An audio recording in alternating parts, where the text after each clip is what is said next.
नमस्कार, मैं अर्चना गुप्ता आप सभी का न्यूज वन इंडिया में बहुत स्वागत करती हूं। महाराष्ट्र विधानसभा चुनाव की परीक्षा पास में यानी कि महाराष्ट्र विधानसभा चुनाव की तारीख बेहद करीब आ चुकी है और शिवाजी नगर विधानसभा के बीजेपी उम्मीदवार सिद्धार्थ शिरोले से न्यूज वन इंडिया ने खास बातचीत की है। इस बातचीत के दौरान उन्होंने क्या कुछ कहा वो देखिए।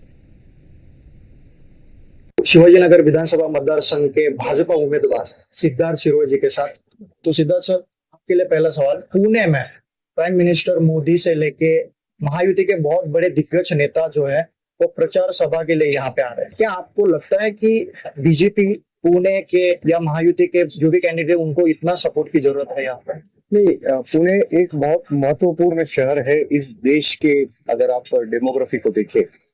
और ये आज ही नहीं, मैं लगातार 2014 से देख रहा हूँ कि पंतप्रधान मोदी जी और देश के सारे बड़े नेता ये चुनाव के वक्त 2014 में भी आए हैं, 2019 में भी आए हैं और 2024 में भी आए हैं।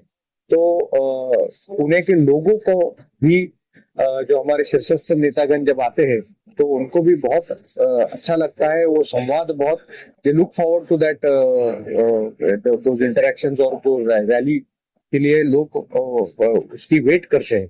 तो इसलिए मेरे ख्याल से जिस पद्धति से हम चुनाव पहले से लड़ते आ रहे हैं उसी पद्धति से इस बार हम लड़ रहे हैं, पूरे गांभीर्य से लड़ रहे, पूरे फोर्स से लड़ रहे और एक होके पार्टी पूरे एक दिन से ये चुनाव को हम महाराष्ट्र में सामने जा रहे हैं और उसी हिसाब से पुणे में भी इलेक्शन लड़ी जाएगी। आपके लिए सीएम एकनाथ जी शिंदे जो है वो यहाँ पे आ गए। ऐसे लोगों का कहना है कि मोदी की सभा हो या फिर देवेंद्र जी की सभा हो या फिर हरियाणा के मुख्यमंत्री जो है वो भी प्रचार सभा के लिए यहाँ पे आ रहे हैं। और कल ही बीजेपी मैनिफेस्टो जो है वो उन्होंने डिक्लेयर किया, तो उस बारे में क्या कहना? नहीं, बिल्कुल, भारतीय जनता पार्टी जिस पद्धति से चुनाव लड़ती है वो पूरे गांभीर्य से लड़ती है, हर राज्य में पूरे गांभीर्य से लड़ती है। लगातार हम इलेक्शन मोड में रहते हैं और इसलिए इसमें कोई आश्चर्य की बात नहीं है कि इतने सारे नेतागण इतने गांभीर्य से हर कॉन्स्टिट्यूएंसी में कैंपेन कर रहे हैं। बहुत अच्छी वेल प्लान्ड कैंपेन होती है। कौन कहाँ जाएगा, कब जाएगा, इसकी बहुत पूर्व तैयारी होती है। कौन से कॉन्स्टिट्यूएंसी में किस तरह की डेमोग्राफी है, उस हिसाब से कौन कहाँ पे ट्रैवल करेगा, इसकी पूरी प्लानिंग होती है। तो उस हिसाब से हमारी पूरी जो टीम भारतीय जनता पार्टी के सारे अन्य राज्यों से भी आते हैं। मैं खुद इस 7 राज्यों में जाके चुनाव का प्रवास कर चुका हूँ, तो मुझे पता है कि बहुत गांभीर्य से हर चुनाव लड़ा जाता है और उसी तरह से महाराष्ट्र में लड़ा जा रहा है, उसी तरह से पुणे में लड़ा है। लेकिन हरियाणा में जो स्ट्रेटेजी बीजेपी की थी वही स्ट्रेटेजी कहीं ना कहीं महाराष्ट्र में नजर आ रही है, तो इसके बारे में क्या है? ऐसे तो मुझे पता नहीं हरियाणा में क्या स्ट्रेटेजी थी, लेकिन महाराष्ट्र में जो स्ट्रेटेजी उन्होंने बनाई है उस हिसाब से अभी उसका इम्प्लीमेंटेशन चल रहा है।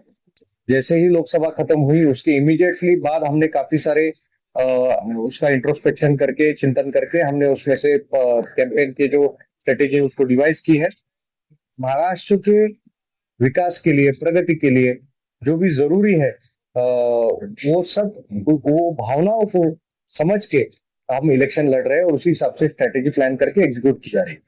आपके पिताजी, माताजी, भाई, आपकी पूरी फैमिली जो है आपको अभी सपोर्ट कर रही है, जनता का बहुत अच्छा प्यार आपको मिल रहा है, आपको कैसा फील हो रहा है? नहीं, बहुत बड़ी रिस्पॉन्सिबिलिटी है। मुझे लगता है कि जो भी मुझे पार्टी ने मान सम्मान और आइडेंटिटी दी है उसके लिए तो मैं पूरा जन्म पार्टी का ऋणी रहूंगा।